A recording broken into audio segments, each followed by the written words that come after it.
नमस्कार साथियों, स्वागत है आप सभी का बातें बाजार की पर। मैं हूं अंकित अवस्थी। साथियों, दुनिया में युद्ध का माहौल है और दुनिया में जब युद्ध का माहौल फिलहाल के लिए आपको दिखाई देता है कि अमेरिका और ईरान लड़ रहे हैं, इजराइल और ईरान लड़ रहे हैं, इजराइल लेबनान लड़ रहे हैं, रशिया यूक्रेन लड़ रहे हैं, इजराइल गाजा लड़ रहे हैं, हर तरफ लड़ाई, भारत पाकिस्तान लड़ के चुके हैं।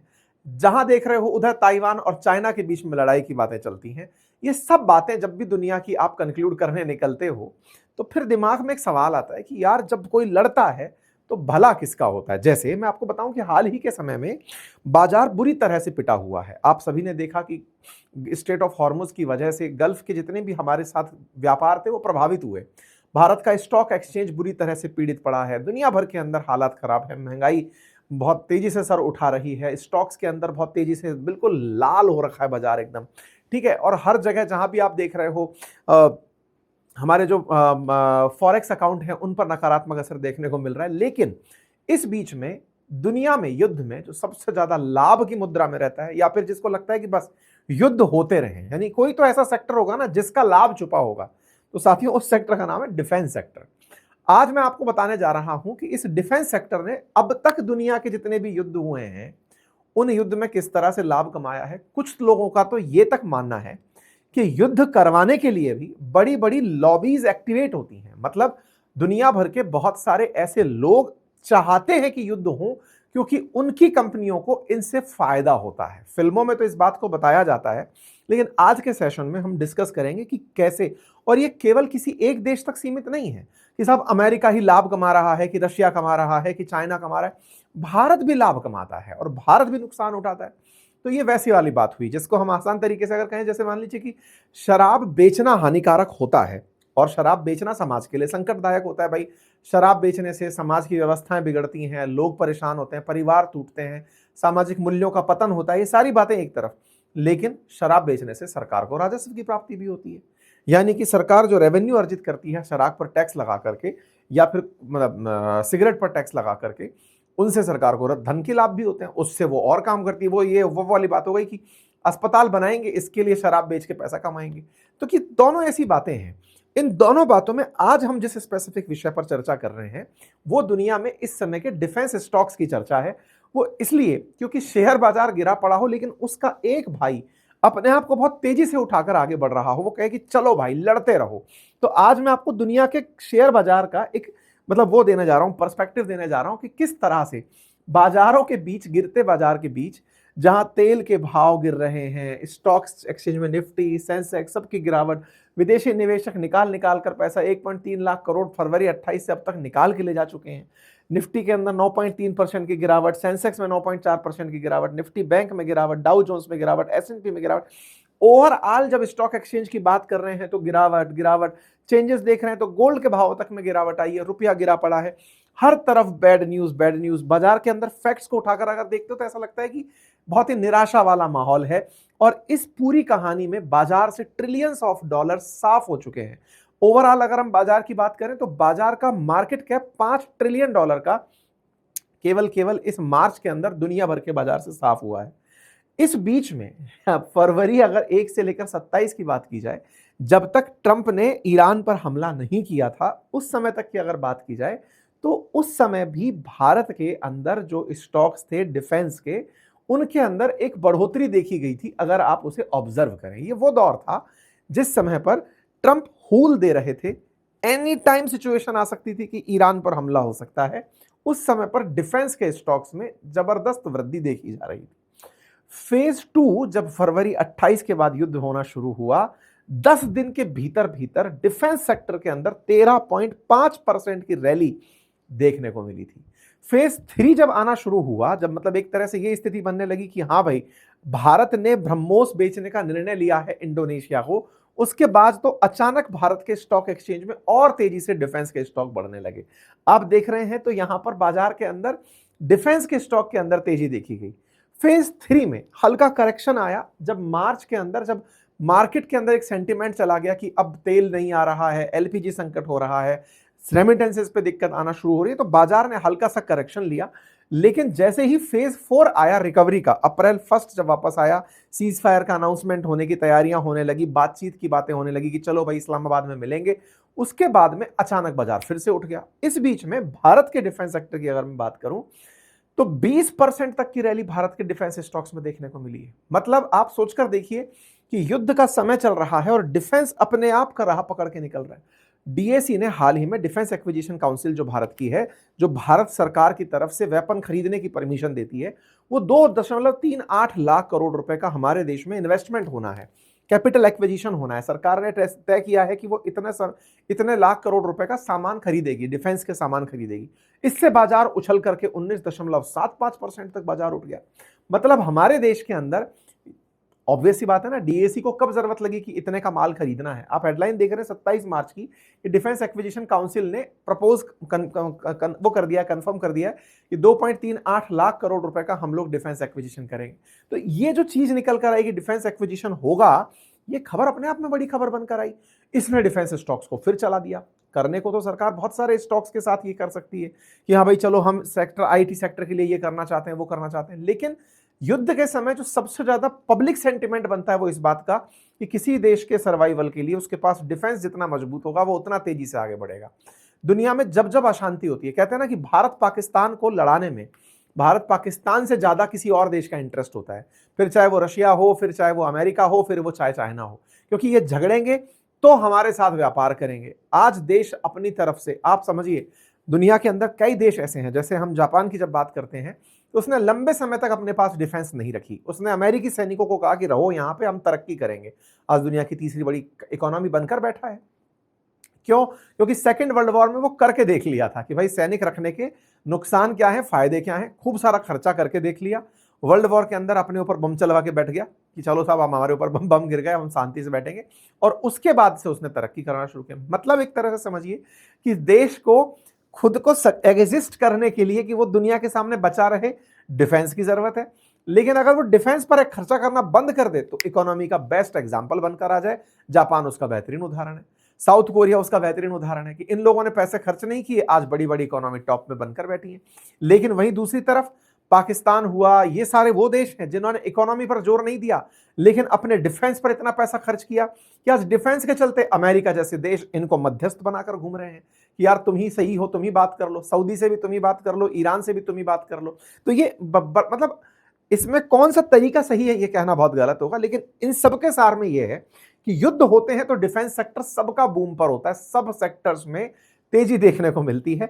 ये एक बड़ा ऑब्जर्वेशन है। अब मैं आपके सामने कुछ फिगर्स रखता हूं जिन्हें देख करके आप अंदाजा लगाएंगे, क्योंकि ये उसकी कटिंग है अगर आप देखें तो पीआईबी की, जिसमें सरकार ने अपनी तरफ से कुछ खरीदने का, जैसे एयर डिफेंस ट्रैकिंग सिस्टम है, आर्मर पियर्सिंग टैंक एम्यूनिशन है, हाई कैपेसिटी रेडियो रिले है, धनुष गन सिस्टम है, runway independent aerial surveillance system है। इन सबको खरीदने के लिए भारत सरकार की तरफ से डीएसी ने 2.38 लाख करोड़ का अनाउंसमेंट किया है। अगर हम ग्लोबल रूप से बात करें मिलिट्री एक्सपेंडिचर की, तो आपके सामने एक आंकड़ा है, 2024 में 2.7 ट्रिलियन डॉलर के वैश्विक रूप से हथियार परचेज किए गए। और ये जो आंकड़ा है ना, ये लगातार ईयर ऑन ईयर बढ़ता चला जा रहा है। मतलब विश्व में खरीद बढ़ रही है, युद्ध बढ़ रहे हैं नहीं बढ़ रहे हैं वो एक तरफ है, दुनिया हथियारों पर पैसे खर्च करती जा रही है। मैं आपके सामने कुछ स्टैट्स रखता हूं। 2.7 ट्रिलियन डॉलर के खर्चे हुए। आप समझिए 1991 से पहले, जब तक यूएसएसआर नहीं हुआ, यूएसएसआर हुआ करता था, उस समय के बाद में और उसके बाद के समय में, जब तक 1991 से लेकर 2023 में यूक्रेन वॉर नहीं हुआ था, एक स्टडी सी ग्रोथ बनी हुई थी। 2023 के बाद से फिर से डिफेंस के स्टॉक्स के अंदर अचानक तेजी से वृद्धि शुरू हुई। क्यों?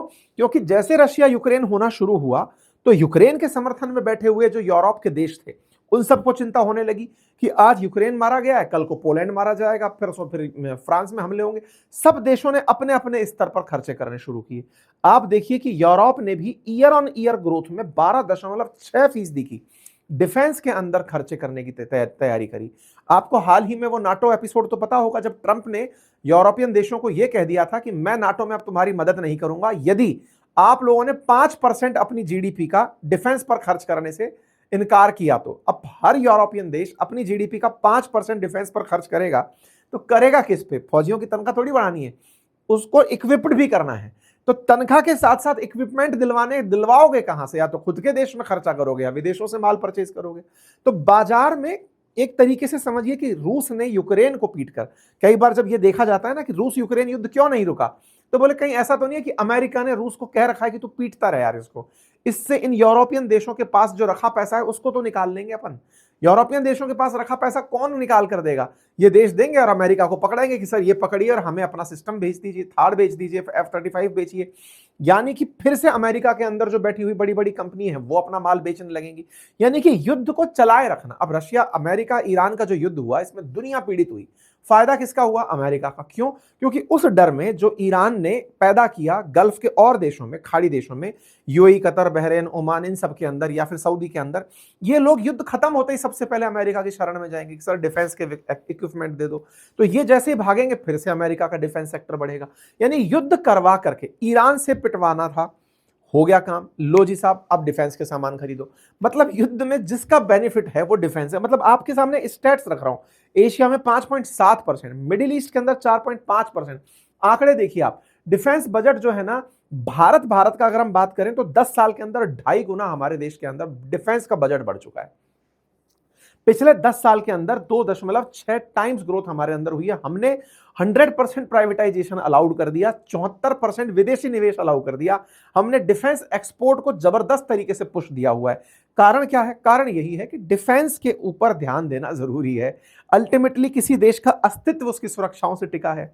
अब तो हाल में भारत के अंदर यह हाल भी है कि ना केवल भारत की पीएसयूज जो पब्लिक सेक्टर अंडरटेकिंग्स हैं वो, अपितु प्राइवेट सेक्टर भी बहुत तेजी से बढ़ता आ रहा है। आंकड़े बताते हैं कि अब हमारे डिफेंस के निर्माण में 77% सरकारी है, तो 23% अब हमारा प्राइवेट कंट्रीब्यूशन तेजी से निकल रहा है।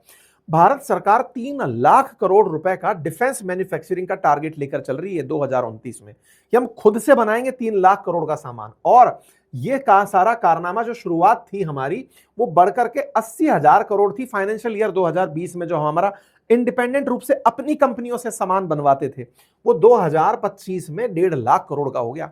और 2029 तक भारत सरकार के माध्यम से, या कहिए कि भारत के अंदर जो एटमॉस्फेयर बना है उसमें प्राइवेट और सरकारी कंपनियां मिलकर के 3 लाख करोड़ का सालाना सामान बनाना शुरू करेंगी। और इससे एक चीज जो सबसे बड़ी पता चलती है वो ये कि भारत ये खुद के लिए ही नहीं दुनिया के लिए भी बना रहा है। और उसके स्टेट्स अगर आप उठाकर देखें तो वर्ष 2017 में जहां हम 2000 करोड़ का सामान बेचते थे, एक्सपोर्ट करते थे, 2025 में हम 23,622 करोड़ का डिफेंस का सामान बेचना शुरू किए। ये जो ब्रह्मोस वगैरह बेचना है ये सब उसी का तो पार्ट है। आज चाहे हमारे पास तमाम प्रकार की गन्स बन रही हैं, आज तमाम प्रकार के हमारे रॉकेट्स बन रहे हैं, ये सभी की सभी जो बेच रहे हैं, मिसाइल बन रही हैं, ये सब इसी का पार्ट है। 2029 का टारगेट है कि हम 50,000 करोड़ का माल सालाना बेचा करेंगे। तो ये सालाना बेचोगे तो बनाएंगी तो कंपनियां ना, ये कब बना सकती हैं? जब दुनिया में अशांति होगी। ये वो वाली बात है कि कोरोना के टाइम पर वैक्सीन के पीछे लाइन लगी हुई थी। कोरोना नहीं है तो खाली टाइम पर आप किसी को कह दो कि लो वैक्सीन लगाने चलो, टालता रहेगा कि अरे क्यों टेंशन लेनी, चलने दो। तो अशांति है दुनिया में तो डिफेंस के स्टॉक बिके चले जा रहे हैं, सबको टेंशन है, पड़ोसी ने कल को ऐसा कर दिया तो ये तो हमारे साथ भी हो सकता है। आप सोचकर देखिए, रशिया यूक्रेन युद्ध जब हुआ तो यूक्रेन ने जैसे ही रशिया के ऊपर ड्रोन चलाए, यूक्रेन ने चलाए थे शुरुआत में, बायरक्तार ड्रोन लेकर गया था वो टर्की से, तो उधर की तरफ फिर रशिया तैयार ही नहीं था। रशिया ने सोचा कि मेरे पास तो बढ़िया सुखोई बैठा है, वो मिग बैठा हुआ है, मैं इनसे इनके ऊपर खूब बम गिराऊंगा, यूक्रेन को खत्म कर दूंगा। लेकिन इतने साल युद्ध चलाओगे तो इतने सारे फाइटर जेट को थोड़ी कंज्यूम करोगे, तो फिर आपको सस्ता विकल्प चाहिए था। जैसे ईरान ने इस बार क्या किया, ईरान ने शहीद ड्रोन बना रखे थे, मतलब कि हवाई जहाज उड़ाने ही नहीं है, मिसाइलों में पंख लगा रखे हैं, जाकर वो वहीं मर जाती हैं, शहीद हो जाती हैं। लो जी, तो उनको ऐसे हवाई जहाज मिल गए कि उड़ते उड़ते जाकर के बम गिर रहे हैं। ये इन्होंने रशिया को बेचे कि लो साहब आप हमसे ले लो। ईरान ने रशिया को यही तो ऑफर किया था, रशिया यूक्रेन युद्ध के अंदर सब यही तो चला था। और फिर रशिया उनको बेचकर मार करके यूक्रेन पर। तो आप सोचो डिफेंस के अंदर यूक्रेन मतलब ईरान ने रशिया को हेल्प कर दी, नॉर्थ कोरिया ने हेल्प कर दी, और दुनिया को एक अचानक बाजार पता चला कि साहब ड्रोन का बाजार भी है। टर्की की कंपनी जो बायरक्तार बनाती है वो कंपनी अब अगले 5 साल के लिए बुक्ड है, मतलब दुनिया भर के ऑर्डर पड़े हुए हैं उसके पास कि साहब ड्रोन बेचने। सबको चिंता क्या हो रही है, कल को ये हमारे साथ भी हो सकता है। आप सोचिए, उधर रशिया यूक्रेन युद्ध चल रहा था, भारत के पास रूसी जो सिस्टम है वही है सारे के सारे। अब तुर्की मित्र है पाकिस्तान का, तो भारत में चिंता क्या बनने लगी थी, कहीं ऐसा तो नहीं होगा कि तुर्की इसको ये ड्रोन दे देगा, कहीं ऐसा तो नहीं होगा जो सिस्टम उस पर भारी पड़े वो हम पर भारी पड़ जाएंगे। हमारे यहां पर ड्रोन प्रोडक्शन तमाम तेजी से चलना शुरू हो गया कि नहीं नहीं हमें भी आगे रहना है, तैयारी करनी है। आप समझ रहे हैं, युद्ध किसी कॉर्नर में हो रहा है, चिंता कहीं हो रही है, खरीद कहीं हो रही है। तो इस तरीके से बाजार जो है ना वो पूरी तरह से दिशा लेकर चलता है। मतलब डिफेंस का खेल बहुत तगड़ा चलता है जब कहीं युद्ध चल रहे होते हैं। आप देखिए कि भारत के अंदर अगर हमारी निफ्टी की टॉप इंडेक्स कंपनीज की बात करें तो ये बेल है, भारत फोर्ज है, हिंदुस्तान एरोनॉटिक्स, ये टॉप कंपनीज हैं जो हमारे टोटल जो डिफेंस के स्टॉक्स में बड़ा कंट्रीब्यूट करती हैं। उनमें से डिफेंस का मतलब जो एरोस्पेस और डिफेंस है वो 57.7% है, ऑटो कंपोनेंट 17% है, लार्ज कैप हमारे पास में डिफेंस सेक्टर का 55.4% है, मिड कैप 25.7% है। कुल 7% अगर हम बात करें तो हमारे डिफेंस की जो निफ्टी के अंदर कंट्रीब्यूट करने वाली कंपनीज है वो आपके सामने है। इस बात को किससे बैकिंग मिलती है? बैकिंग मिलती है राजनाथ जी के बयान से, जब वो ये कहते हैं कि भारत को टारगेट करना है डिफेंस के एक्सपोर्ट को। तो डिफेंस हमारे देश की मूल में है। आप उसको इस तरह से कंपेयर करिए कि हमने 686 करोड़ रुपए का सामान जहां बेचा हो, 25-26 में 38,000 करोड़ का सामान हम बेच गए डिफेंस में। ये दर्शाता है कि भारत के एस्पिरेशंस बहुत हाई हैं। डीपीएसयू जो है प्राइवेट सेक्टर, हमारी जो सरकारी कंपनियां डिफेंस की, 21,000 करोड़ का एक्सपोर्ट करी हैं। आप ग्रोथ अगर देखें 62% के हिसाब से चल रहा है। प्राइवेट सेक्टर का जो एक्सपोर्ट है बढ़कर के 14% इंक्रीज हो गया। यानी डिफेंस एक्सपोर्ट्स, अभी देखिए जो अभी ताजा खबर है, ये एक दिन पुरानी खबर है, हमारा जो तेजस फाइटर जेट बन रहा है, तेजस फाइटर जेट के लिए इंडियन एयरफोर्स जब इसको बना रही है, तो इंडियन एयरफोर्स के लिए तेजस बन रहा है, तो उसके लिए जीई जो अमेरिका की कंपनी है उसने इंडिया के अंदर रिपेयरिंग फैसिलिटीज डेवलप करने की बात की है। अब यहीं पर हमारे देश के अंदर ही अगर इनकी इनबिल्ट रिपेयरिंग होने लगेगी तो इस बात को सुनकर के कि हमारे देश में ही जो इंजन दिया गया है उसकी रिपेयरिंग फैसिलिटी बनाई जा रही है, तो ऑटोमेटिक स्टॉक्स के अंदर फिर वृद्धि देखने को मिल गई। आप ऐसे उठाकर देखिए कि हमारे मजगांव डॉक शिप बिल्डिंग के अंदर एक महीने के अंदर 7% की वृद्धि देखी गई है। आप ऐसे देखिए कि पारस डिफेंस के अंदर एक महीने में 12, जबकि बाजार गिरे पड़े हैं, निफ्टी सेंसेक्स सब हिले पड़े हुए हैं। आप इधर देखें कि हिंदुस्तान एरोनॉटिक्स एक महीने में 4.9% इंक्रीज हुआ है। आप भारत इलेक्ट्रॉनिक्स देखें तो 3% इंक्रीज हुआ है। सबका अगर आप देखें तो आप इंक्रीमेंट देख रहे हैं, आप 7.89% एक महीने के अंदर। कोचिन शिपयार्ड, गार्डन रिच की अगर आप बात करें 9.74%। मतलब ये उस दौर की बात कर रहा हूं जब युद्ध चल रहा है। क्या दिखाने का प्रयास है कि युद्ध से अगर कहीं चांदी होती है तो वो डिफेंस के सेक्टर है। जो नहीं चाहता शांति हो वो डिफेंस सेक्टर है। दुनिया में युद्ध की वजह डिफेंस सेक्टर है। जैन टेक्नोलॉजीज भाई साहब 7.59%। आप इधर की तरफ देखें, और मतलब ऐसा नहीं है कि यहां पर इन सब चीजों को कभी आप ये मान लें कि युद्ध चल रहा है तो ये उठते रहेंगे, नहीं।